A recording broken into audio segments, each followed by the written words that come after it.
संपदाला demoralise करायचा प्रयत्न केला, ती डिप्रेशन मध्ये जाईल इतकं तिला टॉर्चर केलं. त्या सगळ्या त्या PSI पाटील बद्दल आता ही माऊली काय सांगली, मी अजिबात पडले नसते मध्ये, मी लय गरीब लेकरू आहे, मी लहान माणूस आहे, मी एकदम गरीब माणूस आहे, मी काय चॅलेंज कुणाला देऊ शकत नाही, आव्हान देऊ शकत नाही. संध्याकाळी 6ला उत्तर द्यायचे म्हणे त्यांना, त्यांनी आव्हान दिले की या म्हणून. अहो फोन करून सांगायचं तुम्ही आम्हाला, आम्ही आलो असतो, आम्ही येऊ तुमच्याकडे. मुळात तुम्ही का उत्तर देताय, तुम्ही उत्तर का देताय ते आम्हाला सांगा, कारण तुम्ही उत्तर द्यायचं काहीच कारण नाही. आम्ही तुम्हाला आरोपी म्हणलंय का, तुम्ही स्वतः आरोपी का म्हणताय स्वतःला. उलट आम्ही तर म्हणतोय मी तुमची पाहुणी आहे, तुमची बहीण आहे, या माझ्या सोबत आणि मदत करा माझी इथं आरोपपत्र दाखल करायला. PSI पाटील काय म्हणला, PSI पाटील काल माझे नातेवाईक येणार ऍक्सिडेंट झाला होता.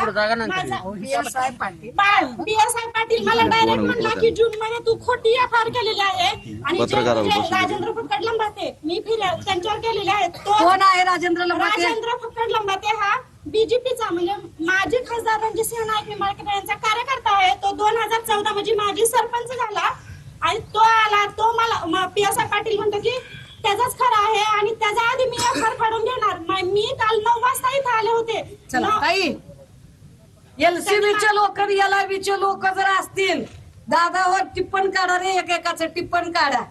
काय टिप्पण काढायचं ते काढा, मी अजिबात पुराव्याशिवाय काय बोलत नाहीये तुम्हाला. रत्नशिव निंबाळकरच्या खुनाचा जो आरोपी आहे त्याचा सख्खा भाऊ भाजपचा सरचिटणीस आहे, सख्खा भाऊ भाजपचा सरचिटणीस आहे. अटक झाली नाही राजा हो त्याला, आज 8 महिने झालं अटक झाली नाही, सगळे मोकाट सुटलेले आहेत. एक अजून एक कोण ताई होती, ते कुठे आहे ती वर्षा आगवणे, कुठे आहे वर्षा? हा बोल माहिती तुझं काय. ही संपदा मुंडेच्याच वाटेची प्रवासी झाली असती, सुदैवाने ही वाचली. हा बोल बाई. मी वर्षा दिगंबर आगवणेची मोठी कन्या. आज गेली 3 वर्ष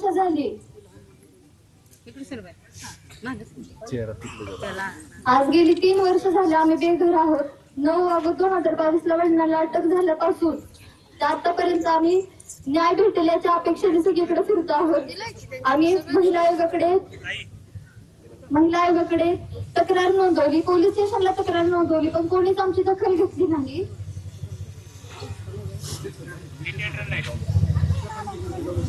कधी भेटणार आहे आम्हाला न्याय. माजी खासदार रणजितसिंह नाईक निंबाळकर यांचे कार्यकर्ते घरी येऊन आम्हाला धमकी देत होते की आता तुमच्या वडिलांचा कार्यक्रम लावला, आता तुमचाही कार्यक्रम लावतो. म्हणजे आम्ही काय केलं होतं, आमची काय चुकी या सगळ्यात. त्यांचं वैर माझ्या वडिलांशी होतं, ते पूर्ण घरापर्यंत आले. माझ्या आईवरही केसेस केल्या, माझ्या मामीवरही केसेस केल्या. आज 3 वर्ष झाले त्यांच्यावरती मोक्का, ईडी, खंडणी सारखे केसेस झाले. माझ्या वडिलांना आज इथं सगळे जमलेले आहेत, तिथं सगळ्यांना कुणाला जरी विचारलं तरी ते सांगतील की दिगंबर आगवणे साहेबांनी त्यांच्यासाठी काय केलंय. तिथं आता माझ्याकडे अजून एक खून प्रकरणाचा प्रकार आले. बाळासाहेब विश्वनाथ शिंदे अजूनही गुन्हा दाखल नाहीये. गुन्हा दाखल होण्यासाठी अक्षरशः याच्यामध्ये ह्युमन कमिशनची ऑर्डर आहे, बरोबर आहे दादा. 8 दिवस उपाशी राहिले ते तरी बी त्याच्याकडे कोण बघेना. उपाशी राहिलास तर राहा, मेलास तर मर, आम्हाला काही घेत होते नाही. आम्ही कशाला तुझ्याकडे बघू, असा सगळा खेळ आहे. या सगळ्यांमध्ये समोर या दादा, तुम्ही समोर येता येत नाहीये. तुम्हाला काय सांगायचंय बघा, 4 महिन्यापूर्वी मी हे प्रकरण दाखल केलं होतं लोणंद पोलीस ठाणे तुषार जोशी साहेबांकडे. ही हत्या असून हा आकस्मिक मयत नाहीये. तर त्यावेळी मला सांगण्यात आलं की ही काय पुरावे वगैरे असतील, तर मी त्यांना एवढं सांगितलं की पुरावे शोधण्याचं काम तुमचं. मी हिंट दिल्या, 4-5 संबंधित त्यातले जे आरोपी आहेत त्यांची नावं सुद्धा दिली, तरी देखील याच्यामध्ये कुणी FIR दाखल करण्याचं तथ्य बाळगलेलं नाहीये. आज माझा 8वा दिवस आहे. तो गरीब इसम होता, त्याला वारस नव्हते म्हणून त्याला काय केलं, एका प्रशासकीय अधिकाऱ्याच्या गाडी खाली येऊन तो बिचारा वारला, म्हणजे अंगावर गाडी घातली असं म्हणायला हरकत नाही, कारण 2 महिन्याचे पगार त्याचे रखडले होते त्या माणसाचे.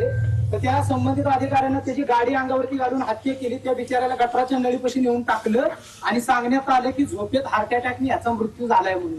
4 महिन्यापासून मी पत्र व्यवहार करतो सुप्रीम कोर्टापुढे. माझं उद्याच्या 7 तारखेला आंदोलन आहे, निदर्शन आहे.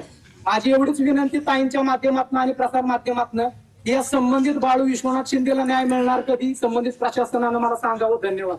ही घटना घडली तेव्हा कुठलं पोलीस स्टेशन येते? ग्रामीण लोणंद पोलीस स्टेशन. अधिकारी कोण? सहाय्यक पोलीस निरीक्षक सुशील भोसले साहेब. बरं बरं. हा अच्छा. हे फार विशेष आहे की इथे पंचक्रोशीमध्ये कुठेही अशी जर सस्पेक्टेड डेड बॉडी असेल आणि त्याचं पोस्टमॉर्टम करायची वेळ आली तर ते पोस्टमॉर्टम फलटणला होत होतं आणि फलटणमध्ये पोस्टमॉर्टमला आणि सगळ्याच गोष्टींच्यासाठी आणि त्यानंतरचं सर्टिफिकेट तयार करणं ही जबाबदारी संपदाची होती. ज्या संपदाच्या चारित्र्यावर शिंतोडे उडून तिला बदनाम करून तिच्या बाजूला उभा राहणारा लढा थांबवण्याचा प्रयत्न केला गेला. सत्य काय आहे ते सगळ्यांना कळलं पाहिजे. सत्य हे आहे की पोस्टमॉर्टम रिपोर्ट साठी तिच्यावर सतत दबाव यायचे. बोलायचंय कारण मला आता सगळ्यात महत्वाचं प्रमोदला बोलायला एवढाच माहिती